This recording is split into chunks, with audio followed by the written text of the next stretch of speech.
Nag-decide kami para mag-share sa inyo ng konting idea about sa new accessory na gagamitin namin sa aming folding bike at para additional safety na rin habang tayo ay nasa kalsada. Pinakikilala namin sa inyo ang Biologic Blast Refillable Cycling Air Horn. Let's try to unbox the Biologic Air Horn.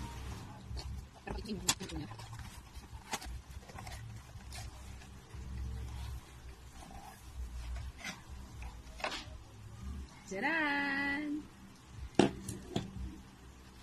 So, ang features ng air horn na to is up to 115 decibel of ear rattling sound.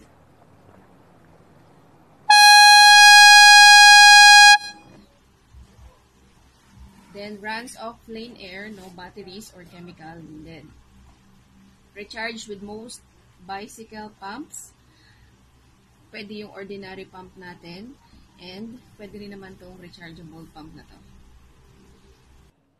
Set natin sa 65 PSI. Okay, charging.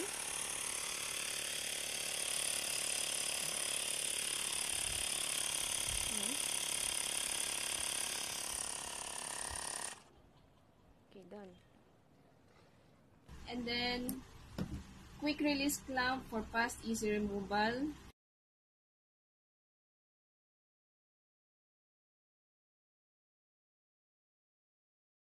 Full volume control, and lightweight for only 100 grams.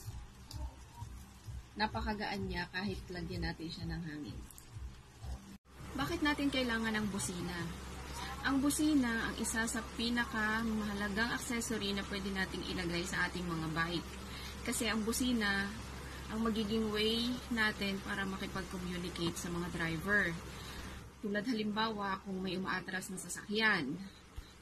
Pwede mo rin naman gamitin yung busina if in case na may ibang sasakyan na biglang mag-cut sa'yo. Pwede mo rin naman gamitin sa pagsasabi ng salamat or thank you.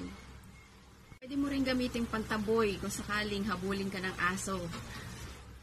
Pwede rin namang bike to bike. Kasi yung iba minsan, sisigawan ka para patabihin ka. Hindi natin alam, minsan nakaka-offend.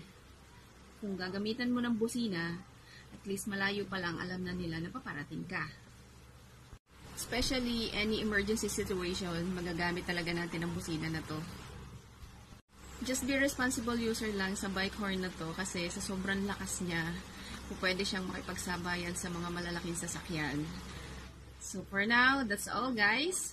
Thank you for watching and don't forget to subscribe and like to my YouTube channel. Thank you!